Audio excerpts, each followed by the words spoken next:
What's up, guys? I am back to bring you your recap on the Real Housewives of Atlanta, Season 11, Episode 2, and it is titled South Peach. Now, this was a very fun, easy breezy episode, and I do have a few critiques that I'm gonna hit and quit it, my guys. So, first and foremost, Dennis and Porsha, we were caught up from last week to see if Dennis was actually going to ask Porsha to marry him in that moment, but he actually gave her a Rolex, my God. We also found out in that moment that Porsha is no longer a vegan. She is now eating meat, my God. She is back on the dark side, as she stated. Also, in reference to questions and getting to know Dennis, because you guys know that I am totally concerned and worried for my girl Porsha, who has only been dating him in this particular moment on the show for 5 months and headed towards engagement. She said that Nene is interested in meeting him,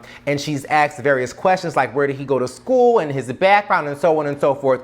And Porsha said that she has not asked those questions. She's just enjoying her good man, my God, because ignorance is bliss. And my thing is, if you are thirsty to be married and pretty much pressuring someone in a sense to marry you, or at least making it known that you want them to ask you to marry them, then why would you not be asking the important questions, Porsha? And I know that Porsha said that all the other girls before her probably were asking tons of questions, but yet she's the one sitting here with a man, my God. The reality of it is, the questions, if you don't ask them, you won't notice or be aware of what the red flags are. I mean, when you questioned his ass last week about him knowing Candy, not knowing Candy, and where he met her, and why he didn't take you to OLG, my God, if he goes there so much, that questioning didn't even go well. So you may want to ask some important questions, Porsha. Although I love you, you're being stupid in this moment, stupid in love. I don't know why. Maybe he has a coin, maybe he's giving you these gifts, and that is causing you to be blinded, my God. But the reality of it is, you have to ask questions because it is better to know than to not know. Because what's going to happen is,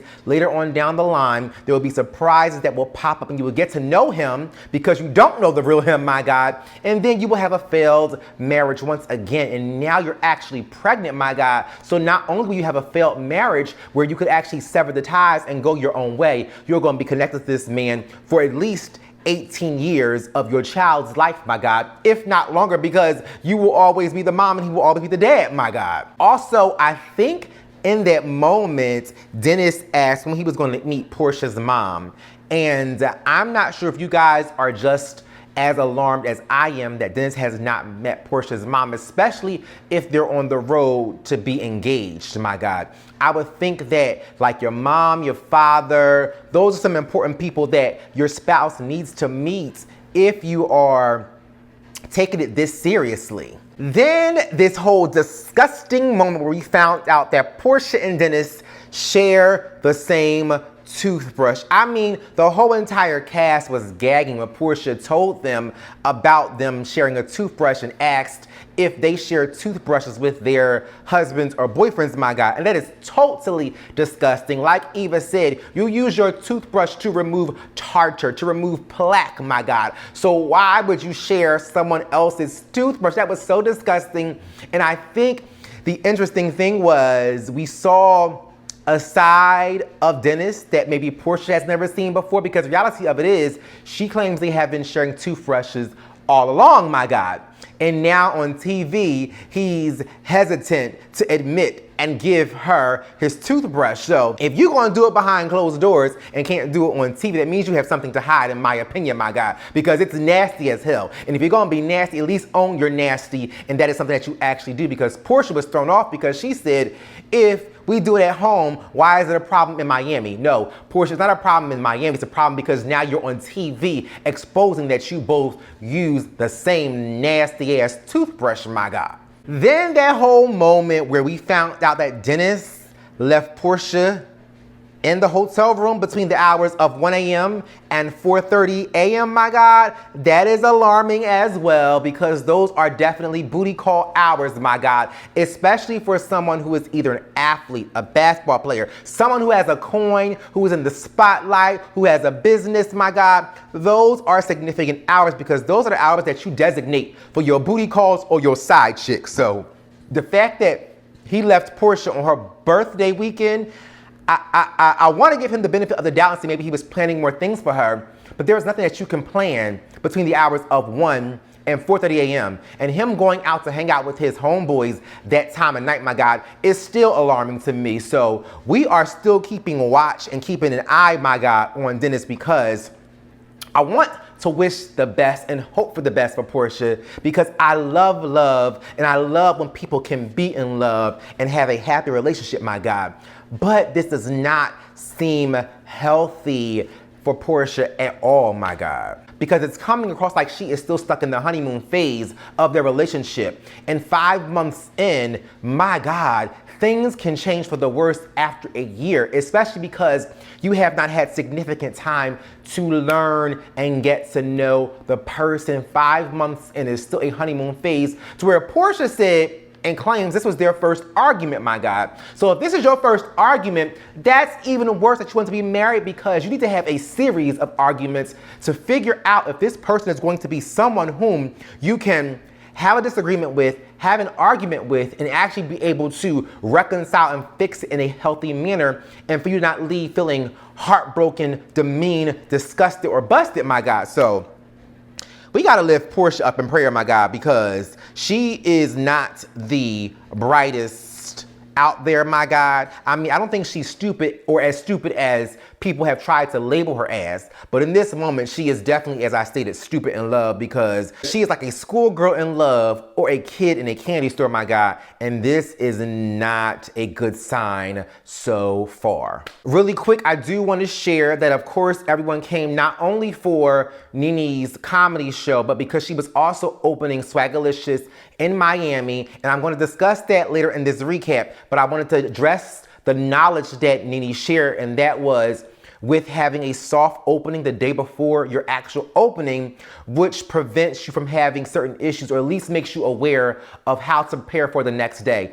And I take that as some pearls of wisdom, because I never thought about that, and I love new and savvy business practices. So to hear that it's a good idea to open the day before, that is just some awesome advice from Nene to give to not only her friends, to the public. If you are opening a business, have a specific opening date, but open up the day prior so you can have a practice run through so that things can go smoothly. And that is some great advice, because with me being a perfectionist, my God, that will then allow for me to have the most perfect, if at all possible, opening of a business that I could have by having that soft opening the day before. Next, let's address that all of the ladies finally arrived in Miami. We had Candy, Cynthia, Marlo, Eva, and it was so great to see that Candy said she was going to intentionally be sweet to Porsha. Also, Marlo was surprised that she was invited, but was glad that she was invited. And I'm glad that Porsha invited her as well, because it just shows, as I've defended Porsha in the past, I don't think that Porsha has malicious intentions against anyone on this cast. Does she do some stupid things? Yes. Does she say some stupid things? Yes. But I think everyone on this cast has done and said stupid things, as well as thrown shade at times where it was unnecessary, or sometimes when it was actually valid, my God. But I love that Porsha has the door all the way open for everybody. And at this point, I feel if anything goes downhill, it's more so the blame of the other people versus Porsha, because she is trying to start anew with everyone in a positive space, my God. Also, we did see that because there has always been issues with choosing rooms, that Porsha did designate and assign rooms to everyone. She also sent them great welcoming notes. I could not stand the fact that Marlo's messy ass had to still throw shade at Porsha. One, because she had the smallest room, but also because Porsha wrote a note to Cynthia saying, enjoy your room. And when Marlo said, is she lacking some vocabulary words? That's all she can come up with. Marlo kind of stumbled over her words. So clearly Marlo lacks vocabulary words as well, my God. But I don't see an issue with Porsha saying, enjoy this room. It could be for a booty call. It could be for just to relax and luxuriate. I don't see anything wrong with Porsha saying, enjoy your room. But again, here we have Marlo being petty, which is what she does best, and we appreciate it. But I think in this scenario where Porsha is actually trying to be positive, Marlo is still stuck on throwing shade, my God. Next, we did have Nene address it. This was her first time being back on stage since the whole Uber comment that she made, which was very disgusting and offensive and horrible to the heckler. But she has been consistent in saying that the heckler did say that she should kill herself, and that triggered her to clap back without thinking about what she was actually going to say. But I love that she says she has learned now how to handle the heckler. She's gonna let the audience attack the person or not say anything at all, because if I don't acknowledge you, then there is no conversation, my God. So I am proud of Nene because she is coming across like the boss bitch that we all know she is. She is the creator of the Real Housewives of Atlanta, my God. She is it. So I love that she is now being the mother that we all knew and thought she could be. Also, lady surprised her and she was so happy, my God. It went over so well. It blessed her. I think she was about to tear up when she saw everybody was there. But I think it was so sweet and sentimental that it could have been Porsha to actually initiate all of this going down to support Nene, especially because they have had a rocky past. So it just solidifies them being sisters, my God. Also, Nene did say that she did not cancel the tour, although Gregg is having his health issues, because the doctor reminded them that it is important to keep living your life and to stay healthy and happy in your mind, my God, because if you die in your mind, then your body will begin to die and follow suit. So it was so significant and profound for her to share that and to realize that regardless of what you're going through, you have to keep getting up every day and live your life, because if you push through in your mind, my God, then your body will follow suit. Next, the whole moment when the ladies were on the rooftop and Porsha had these finger foods for everybody. It did not seem like the count was even enough for everyone to enjoy the finger foods, but it was a beautiful view. And Kandi spoke up and stated that she had not been on good terms with Porsha, but she wanted to give her a heads up and just say, be mindful with you having a man and informing them of how much you want to be married. Let him lead it. And that's where I am, my God. I am no longer going to go into a situation, even if it's dating or friendship, sharing about how much I want that person to marry me or be my boyfriend or be my lover or be my child's father, my God.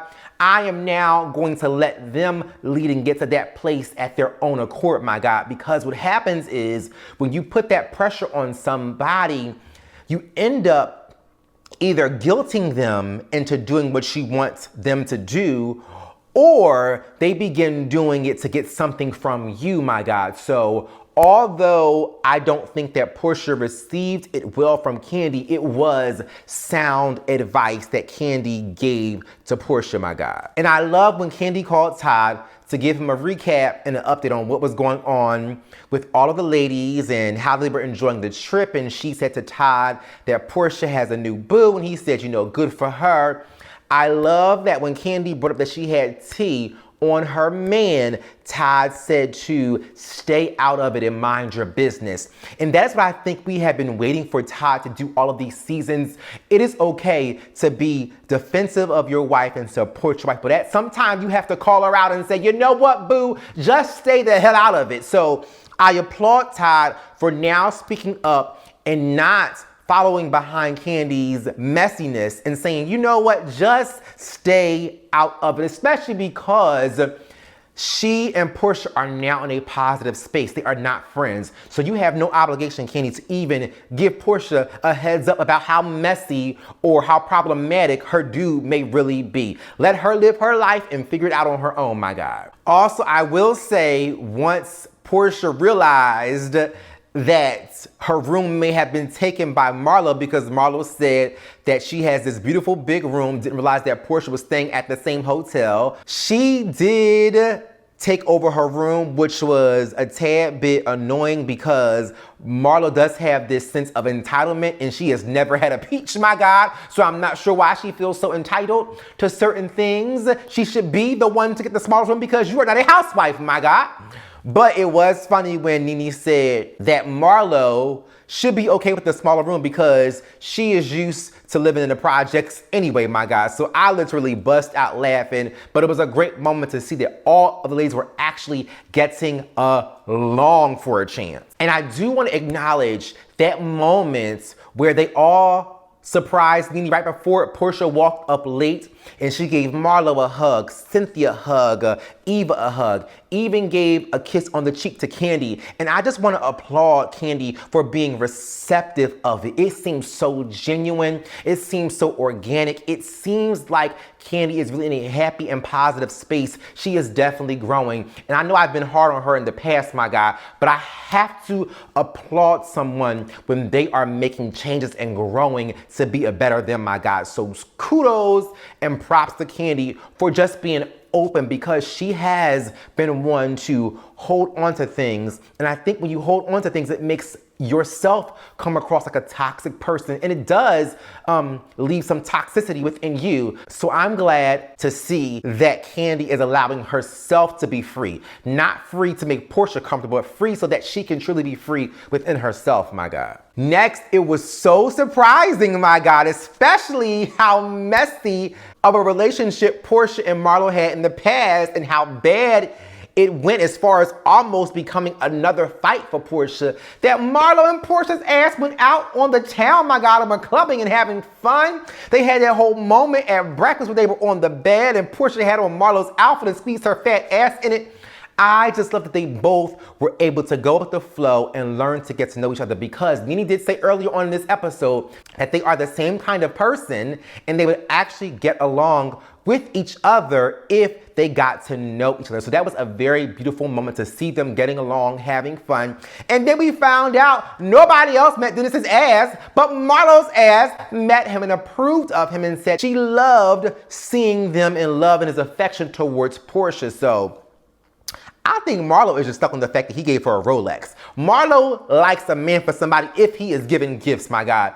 I think that was like the time where Nene had the guy before who was giving her gifts. Marlo approves of anybody who is dishing out that coin, my God. But I will say, in reference to Marlo, it was odd to see Eva shading Marlo this whole entire trip in her confessional. And it was surprising because I did not realize that Marlo and Eva had an issue, but clearly Eva is not feeling Marlo at all. She has called her out on so many things in this episode, in her confessional. And so I know it's going to cause for issues on this show in the future, because clearly Eva is being very vocal about her dislike for Marlo's entitlement and her behavior. But the only thing is, I want to know why Eva was not bold enough to say all of those things to Marlo's face in that moment, my God, unless she was just focused on this trip being about supporting Nene and Gregg. And speaking of Gregg, at the opening, it was scary to see that he began to get overheated and the public became too much. It became too crowded. But I loved that all other ladies supported Nene and Gregg and rallied around him to make him tell jokes, to get him water, to fan him. It was just a beautiful family moment of women who have been at odds with each other. I think every woman in this group has been at odds with somebody or another at a particular time over the years, my God. But to see them rally around and be so concerned and uplifting of Gregg was so beautiful. And it was great to hear Nene say that Gregg is such a loving person and everyone loves Gregg. Even if they don't love her, people love him and not his wife, my God. So that's about it, guys. Just a quick little recap on the Real Housewives of Atlanta. Please follow me on all social media outlets. Thumbs up this video, comment down below in the comment section, share this video, subscribe to my channel, become a part of the notification ministry, my God. And thank you guys for watching. Bye.